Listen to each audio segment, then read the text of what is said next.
Well, good evening. We've got Louis Powell on the line, looking to go 2-0 in pro MMA this Saturday night, February 19th at Supreme Championships. Not only is he looking to go 2-0 in MMA, but the intel is he's 6-0 in boxing, 2-0 in BKB, all wins via knockout. Good evening to you, sir. How are you? You okay? Yeah, man, I'm good. Listen, I was just on your Instagram and I'm loving it. Cars, Andy Manzolo, apparently traveling up to London to do some high profile training and as well a father, I believe. Yes? Yeah, father of two. Yeah, I like to get the travelling in for the training. Got to train with the best to be the best. How do you fit that all in, man? It's unbelievable to not only have that kind of record, all knockouts, and still put in work to keep improving and manage everything else. Yeah, to be fair, I don't really sleep if I'm honest. I think that's the answer. I'm up at like 4 o'clock in the morning. I work long hours as well, so I normally go to sleep sort of midnight, 1 o'clock, and then obviously you got your family time, work time, training time. It's yeah, but I enjoy it. I think I've got ADHD or something. I don't like to sit still, so Why did you get into this whole game? Because it's been kind of a bit of a thing that I've heard from a few of the other athletes who are managing jobs, and the pandemic. I feel like yeah.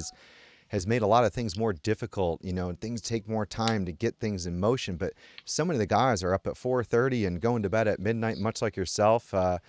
How do you manage all that together? Because it does seem like an awful lot. To be fair, when I'm not in a fight camp, fighting's my fun. Like that's my little breakaway. Like I'm non-stop with work and family life. So when I get away, having spars, for fighting spars, not not nice spars. That's kind of my enjoyment. I love it. Even the fights, going out there in front of a crowd. I really enjoy it. But although when you've got a proper fight camp, it can be really time consuming. So.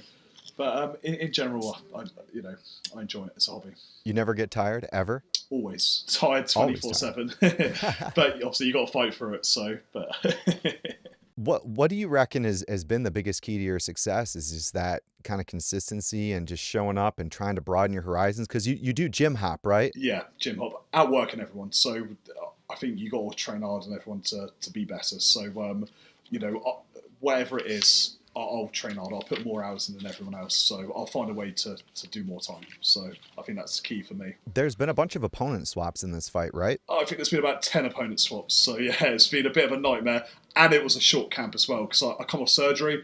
I had elbow surgery maybe 3 months ago. And yeah, a few other little niggles and stuff. So it was sort of taken on 6 weeks. And that 6 weeks we've had a few opponents, but Jordan's a great promoter. He's found one after the other. So and Natalie, great team, those two. So, but yeah, so that we managed to keep. It was yesterday. We had the change, a few changes yesterday actually. So but we've got someone now. So striker, kicks bit of boxer. So should be a nice fight for me. Keep it standing. Yeah, no, I believe the most recent change was Jordan Burt was hurt with a broken Yep. ribs, and then Yep. Gary Ellison has stepped in, who's a striker. Is that the kind of ideal opponent for you in MMA? Yeah, I mean, we started off with a striker, and then Jordan Burt was a replacement who's a jiu-jitsu guy. So I was like, all right, let's test the jiu-jitsu because I've been working my jiu-jitsu non-stop hard for the last sort of 6 months, 6 months a year. And then he was out, and then we got offered a wrestler from Azerbaijan. I was like, fuck, okay, I've done zero wrestling in this camp, but it's got to be done. And then it's funny, I had a little nap, and in that time, Jordan sent me across two new opponents, and then we finalised on a striker, and to be fair, I did think, I'm actually fucking happy with that. Like, fuck fighting some wrestler from Azerbaijan, but whoever they put in front, you got to take the fight, so... But yeah, I'm much happy with a striker, so that's my forte. Does that because yeah, forget fighting a wrestler on short notice like that because those guys are in crazy shape, right? I mean, they've been doing Yeah, that since a yeah, very young age, and in that whole region, it's just it's such a popular sport where the baseline of what you're going to face in a guy who might only be 1 or 2-0 in MMA is going to be so much higher, right? yeah, So you really got to yeah, prepare. exactly that. What do you Yeah, do as far as your kind of training focus? Are you just because when you do gym hop, you mentioned going up to London and training PJJ with guys or getting into different gyms, getting different yeah. looks. Is your goal always just to try to keep mixing up and diversifying your skill set? Yeah, to be fair, if I'm in a fight camp, I like to specifically train for what you're against. I'm a big believer in taking stuff. So if I'm fighting a jiu-jitsu guy, I'll be working sort of defensive tactics, on the ground or whatnot. When I'm not in a fight, I do like to really key focus on one thing. So whether that's my boxing, Thai boxing, jiu-jitsu, I made that my primary focus.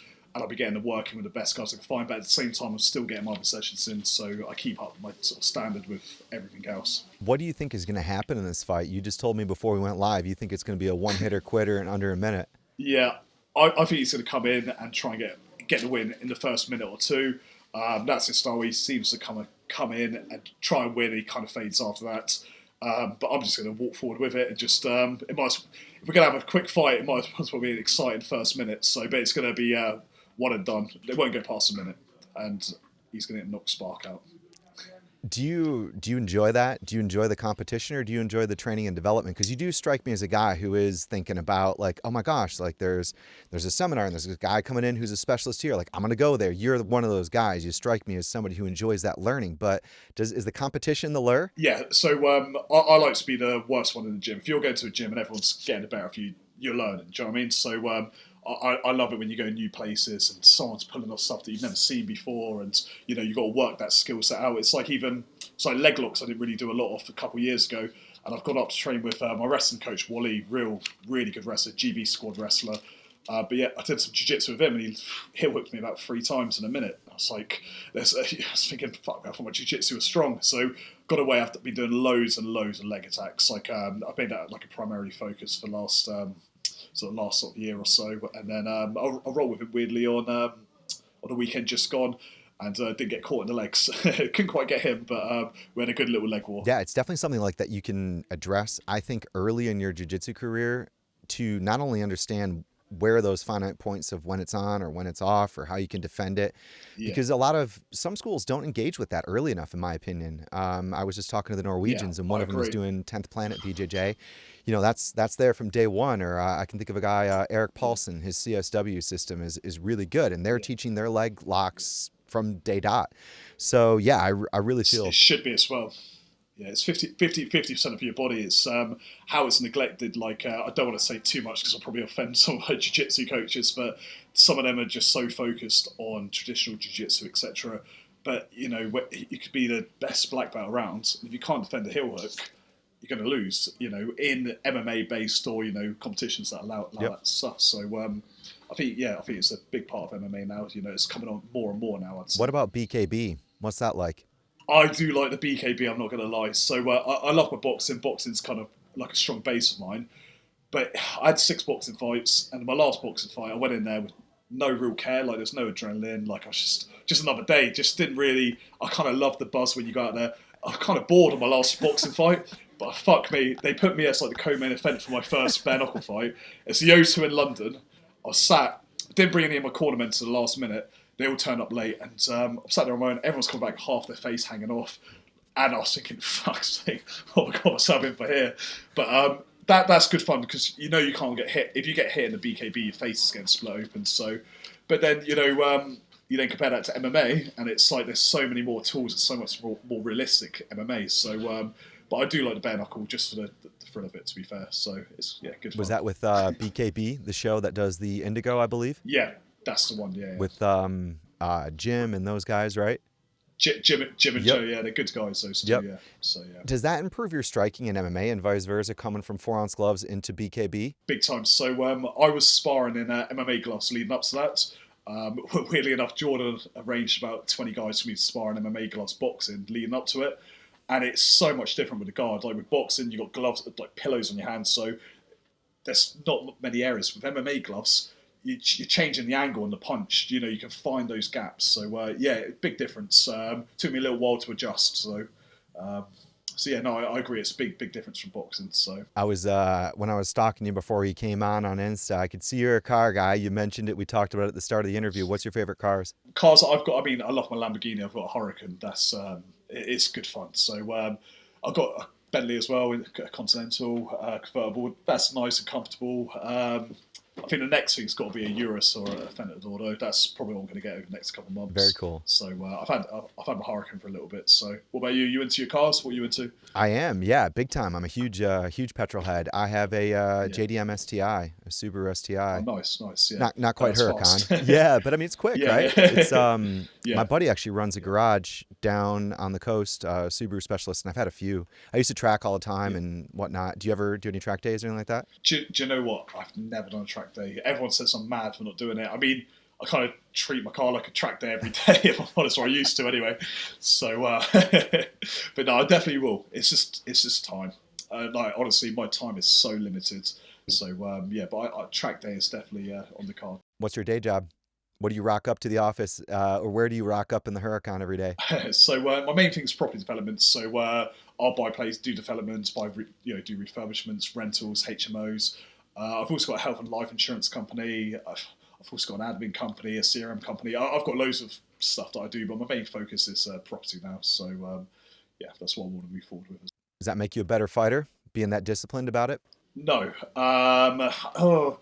maybe being disciplined. I'd say problem solving with work helps in MMA because obviously MMA is problem solving as well, isn't it? So in some respects, but work does take a lot of time up. It's hard to it's very hard to do both, but you got to make it work. Are you a nice guy to work with, or are you really chilled out because you're getting all this physical activity? Or are you highly strung because you're a fighter? Both. So I'm the nicest person. Everyone loves working for me.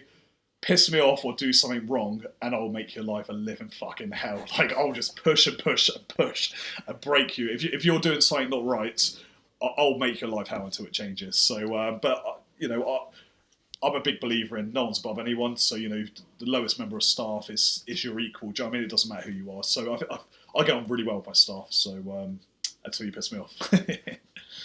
Well, looking to make things happen on Saturday night. Louis, thank you so much for joining us here, man. Good luck to you in your fight. Any final words? I'm sure you're going to have some people in the house keen to see you, not only on the pay-per-view, but also live in person at the O2. Yeah, just don't blink. It's going to be over quick. All right. Well, there you go. Louis Powell, ladies and gentlemen. Thanks for coming on tonight, bro. Nice talking to you. Take care.